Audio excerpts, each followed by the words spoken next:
All right, guys, ladies, welcome back. This is video number 4 in the pouch weaving tutorial, and this video will show you how to continue the weaving process on your pouch weaving. So if you haven't watched the other videos of how to make the loom and warp it and do the first pass, you'll want to go back in that playlist and watch how to get those parts made before you jump in with this video. So this is kind of what we're going for. This is the pouch. This is my finished pouch, and I made this one much smaller than I would normally make a pouch because it's, you know, my instructional video. So your pouch can be any size you want it to be.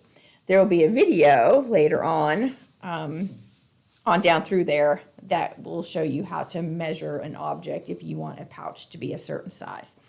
So last video we did the front and back first pass on your pouch weaving. So now what we need to do is we need to continue on, okay? The last video, you had to keep the pattern going across the front and then continue the same pattern across the back. So from here on out, it does not matter what you did on the back side. Each time you flip your loom, you're going to look and see what you did last on this side, and you're going to do the opposite.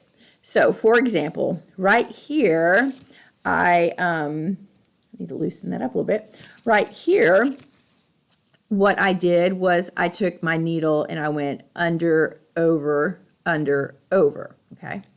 But this is the second pass on the front, so I have to do the opposite of what I did last. So last time I started by going under, so this time I'm going to start by going over, okay? So I'm going to go over, under, over, under. So, and I'm going to do that all the way across the front. Whatever I did last time, I want to do the opposite of it this time. So I'm going to finish going across there. This is actually quite hard to do on a tiny loom like this.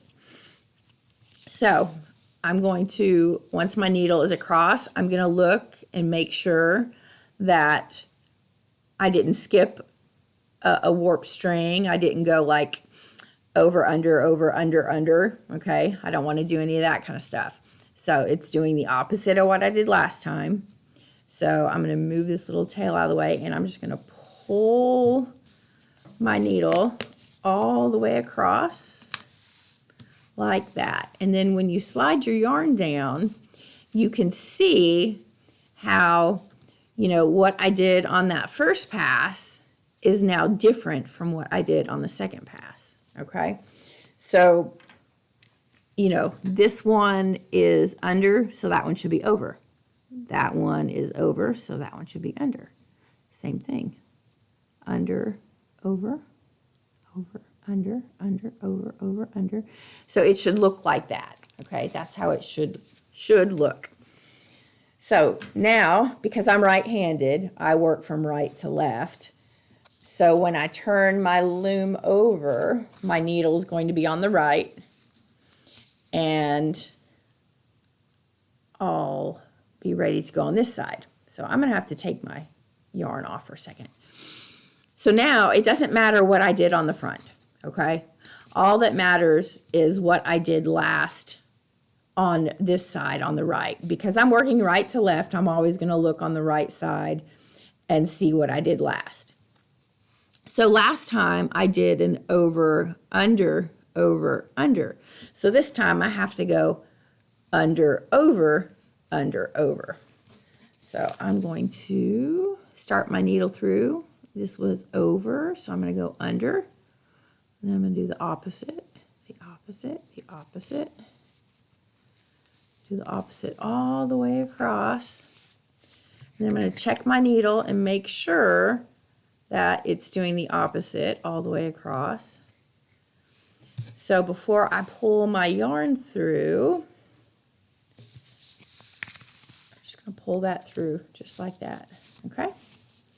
So now if I scooch it down, I can look and I can see that each one is doing the opposite of what it did last. Okay. Okay. So I'm going to turn it over back to the front again. And I've got a little bit of a tail here that I want to show you something with. So to answer the question, what do you do when you run out of yarn? So last time, let's see, I started out by going under on the first pass, over on the second pass. So my third pass, I have to do the opposite again. So that's going to be another under, over, under, over. So here I went under, over, and then row 2, I went over, under. So row 3 has to be under, over again. So I'm going to go under, over, all the way across. Because my yarn is too short, I'm going to have to thread it on there after like this. If it'll cooperate. There we go. And I'm just going to pull that through. But, you know, obviously it's too short, okay? And I did that on purpose because I wanted you to see what it looked like. It was too short. So I need a little bit of a tail to stick out, and that's not enough. So I'm going to back it up about 1, 2, 3, 4, I don't know, about 5 or 6 strings. I'm going to go to right about there, okay? Because I want, you know, at least, you know, half a finger length hanging there for later on when we're finished. So if that one ended there, I'm going to choose a color to go next, and I'm going to go with this one. It's just a little bit darker than the purple before it. And I'm doing purple because I have an overabundance of purple right now. So I'm just going to use some of it up for these videos. So I'm going to make my little loop, and I'm going to slide that loop through there. And I'm going to take my little short tail, and I'm going to tuck it through the front of that hole. And I'm going to pull. Okay. So that keeps my yarn on for me. So now I'm going to go back here, and I'm going to look and see what I did. And I'm going to pretend that I never ran out of yarn. Okay. So I'm just going to hold it, and I went under, over, under, over. So now right here would have been my next move. So I'm just going to keep going with that next move. And I'm just going to pretend like the yarn that I'm pulling through right now is actually the same one I was just using a second ago. I'm just going to pretend, because they're going to like cross arms right there. And that's what you want. You just want them to cross arms like that. That's perfect. Okay. So then I can kind of look over here on this side and make sure everything is going the opposite of the one before it. And then I can look on this side, same thing. So now when I turn over to the back, I can look over here on the right, remember, and see what I did last time and do the opposite of it. So first one I went over, the second one went under, and the third one is going to go over, because I got to keep that pattern going. Over, under, all the way across. And then if I slide my needle down, I can kind of check it to make sure that I didn't miss any strings. I didn't do like a over, under, over, or I didn't do an over, under. Okay. And then I'm just going to pull that through, just like that. I'm going to slide it down. And I'm going to flip back over here to the other side. Just like last time, I'm going to look and see what I did last to see what I do this time. And that one right there last time was an under, so this time I have to go over, exactly. Over, under, just like that. I'm going to check to make sure I did every other one. And then pull that through, just like that. Slide it down just a little bit. And then I'm going to flip it over. And this time, the reason I ended this one and started this one in the middle is because I don't like for all of my yarns to end on one side. I like for them to randomly end somewhere throughout the whole weaving, because that way, when you're finished, you don't end up with a whole bunch of bulky knots along the sides, and because that you can feel it through there. Like, you know, if I had, this is actually, you turn this inside out, so this is actually the inside. But if all of my strings were hanging off the edges, when I pinched my my pouch weaving here, I'd be able to feel a whole bunch of knots all along the edges. But because I'm kind of like, okay, well, these two are going to end here, you know, and this one on this side might end like all the way over here. You know, it just, if the strings end at different locations, it just makes it feel a little nicer than all the knots being in the same place. So, and that's why I ended that one kind of in the middle of the row like that. So I'm going to slide that one out so I have some more string. Okay, I'm going to have to take it all the way off. So here, what I did last was an over. So this time I have to do an under. So I'm going to go under, over, under, over. And take your time. You're going to get faster. It's just teaching your fingers to remember what to do. So when you start, it's always a little slower. I'll thread my needle on there. I'm going to pull that one through. And I'm going to scoot that down so I can kind of check my pattern to make sure that it almost looks like little bricks right now. You've got like a brick here, you have a brick here, you've got a brick here, you've got a brick here. If all of your bricks are stacked on top of each other, then you have done something wrong and you need to unweave your project. They should be like, if we have a brick here, there should be a brick there.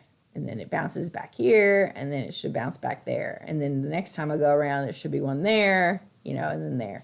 They should be over the strings at opposite locations, if that makes sense. Gosh, I hope that makes sense. Okay. So I'm back to the front again. And last time, my two strings ended right here. So this time, I'm going to try to get past that spot. I'm going to try to like end it right about here, because I know my string is getting short. So I'm going to have to either end it here, or I need to back up and make it even shorter and like end it right there. But I'm going to try to reach it over here. If it looks weird, I'll pull it back over here to this side. I just don't want to end it right here above where I ended this one. I want it to be in a different location. So I'm going to look and see what I did last.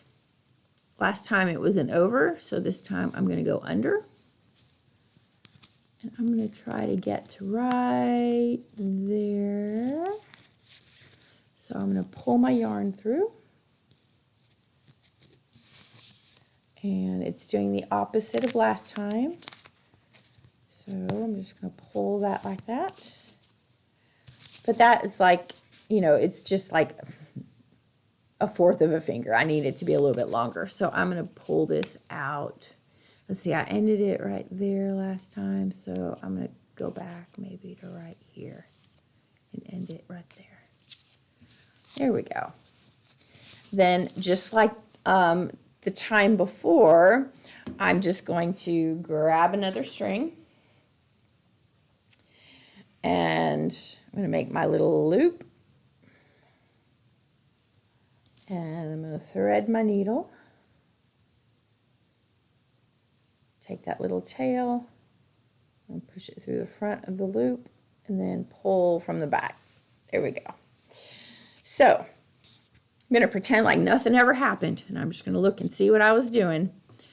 I went under, over, under, over, under, over, under. So I'm going to go over this one and under that one.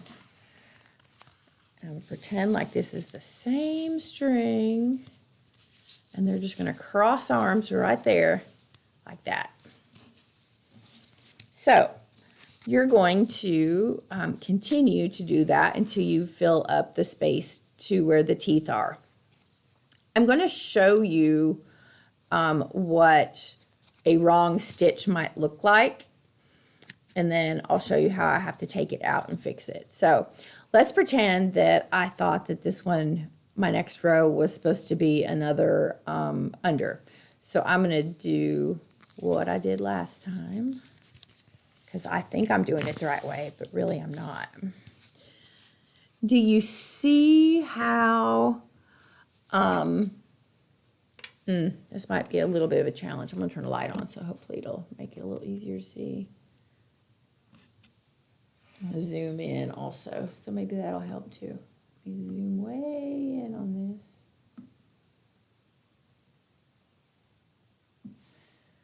Okay. So if you look really closely, you can see that row 1, this was an over, row 2 was an under, row 3 was an over, row 4 was an under, and then row 5 is an under also.